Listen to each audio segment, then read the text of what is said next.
Being an undercover officer requires developing, honing, and maintaining skills to successfully work in the shadows of a lurid environment. I hone mine in natural settings. I frequently change my wardrobe.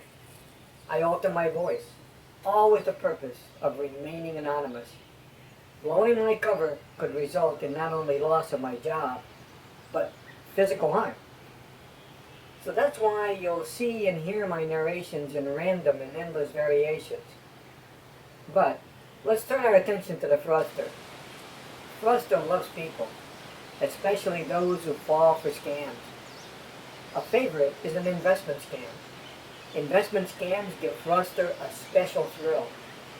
Fraudster makes it personal, searching for, meeting, cultivating, and scamming victims in all types of venues. It could be a social setting, a church, synagogue, mosque, temple, or other place of worship. An athletic association, a country club, playing golf, a youth organization, baseball, soccer, football. It could be in a workplace. Wherever there's an environment that just by its existence creates an aura of trust. One favorite, posing as a highly successful, maybe even genius, financial advisor. Yes, fraudster loves to play the role. Let's see what he's up to with Gladys.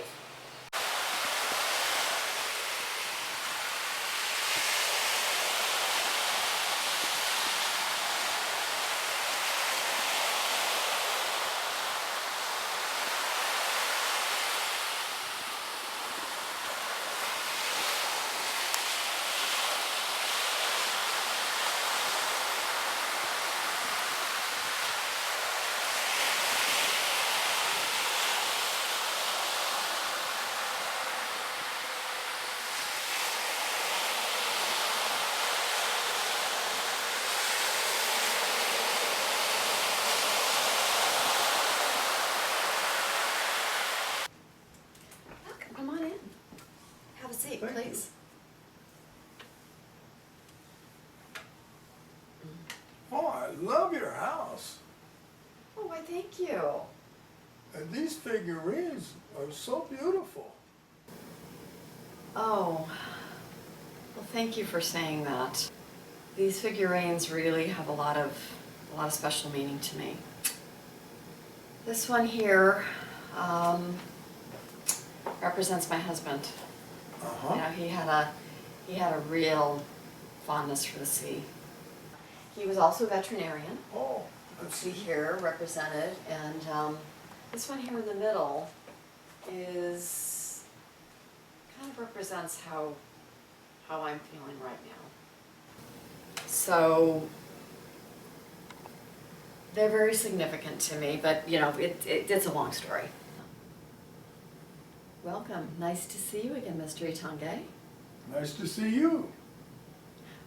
Can I offer you some tea? Oh, certainly. I love some tea. Okay, sure.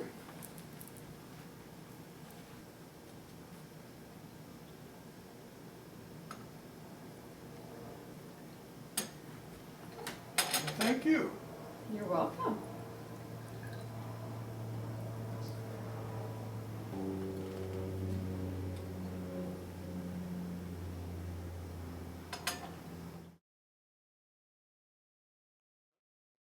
How is your dear father? Oh, he's resting right now. Oh, I'm so sorry. I really wanted to meet him. You will. Well, that's wonderful. You know, in our last deal, with an investment of $1,000, you made $2,000. Quite good, no?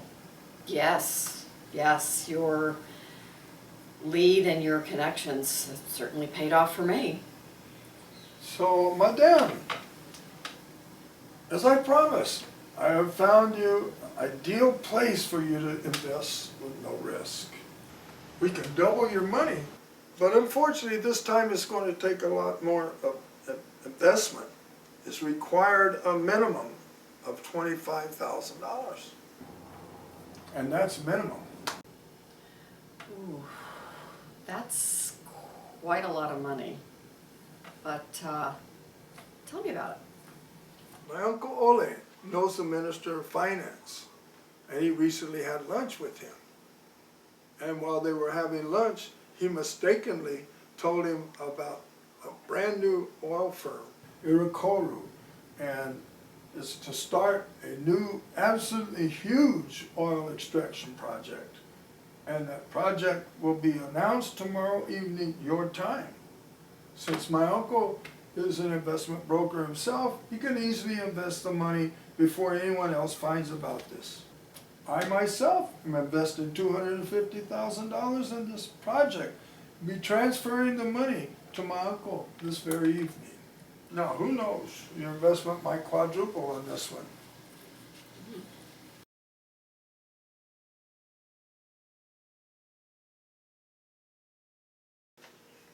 I must, however, insist secrecy on this. Do not tell anyone, including your father, about this extraordinary opportunity. So what do you think? Well, I love it, but I don't have $25,000. However, my father does. And since I have general power of attorney, I could invest it for him. That's good. Our challenge is that since time is an essence, we're going to have to do this in cash or the equivalent. And we've got to do it really by this evening. Well, I can't withdraw $25,000. I could withdraw $10,000, and I could pay you a check for the balance.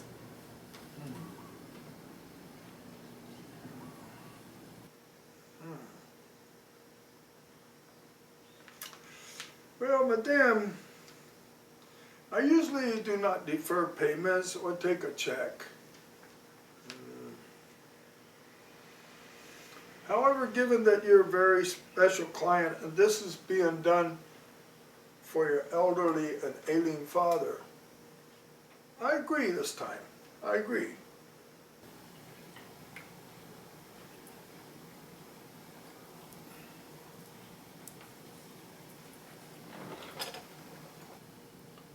Do you want to drive, or should I?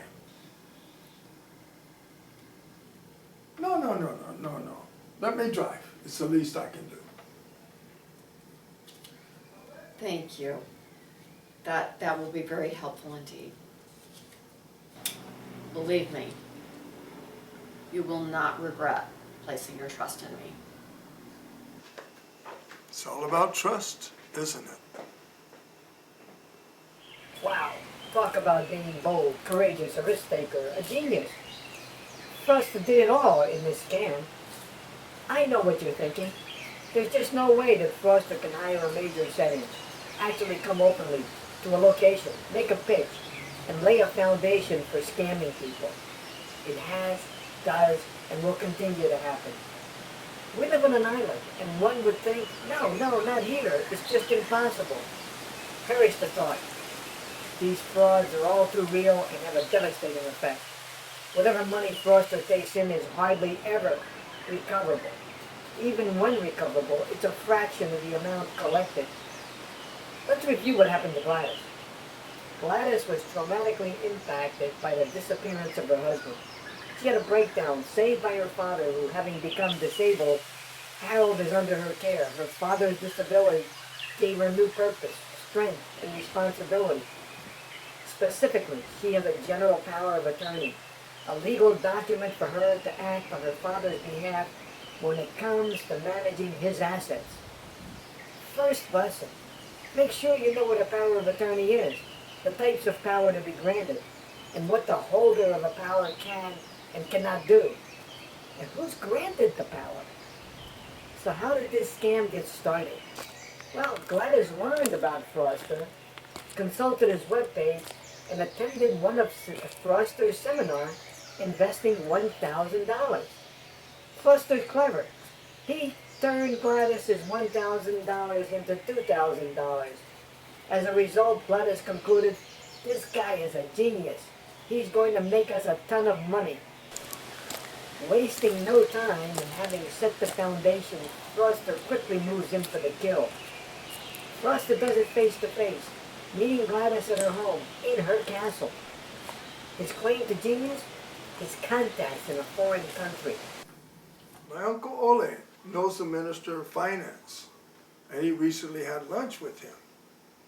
And while they were having lunch, he mistakenly told him about a brand new oil firm, Irikoru, and it's to start a new, absolutely huge oil extraction project. And that project will be announced tomorrow evening, your time. But Fraudster uses many claims in numerous locations as his supposed source of inside information. The information is top secret. Do not tell anyone, including your father, about this extraordinary opportunity. Fraudster's purpose? Isolate Gladys. Keep her from consulting with anyone. He introduces the urgency. You've gotta invest tonight. He asks for $25,000, but Fraudster will take whatever amount he can. With Gladys, Fraudster stands to gain $10,000 in cash, perhaps another $15,000 in proceeds from a check. In the excitement, Gladys lets her good judgment get away from her. What can possibly go wrong? She agrees to invest her father's money. How can Gladys resist the possibility to quadruple her father's money? Remember what gives Gladys the right to invest her father's money: her general power of attorney to act on her father's behalf. Well, I love it, but I don't have $25,000. However, my father does. And since I have general power of attorney, I could invest it for him. Fraudster knows the key to success is to grab the money. So with success in sight, he offers to drive her directly to the bank. Fraudster knows that Gladys, armed with the power of attorney, will be given the money by the bank. It's a state law. Even though Gladys is taken aback by Fraudster's offer of a lift, she agrees and even thanks him for his kind gesture. Believe me, you will not regret placing your trust in me. He makes a very cynical comment to the camera, warning each of us. Trust without verification is indeed a very risky business in making investments. So, whenever you run into a genius investor, do your due diligence. Is this genius even registered as a financial advisor? Trust, but verify.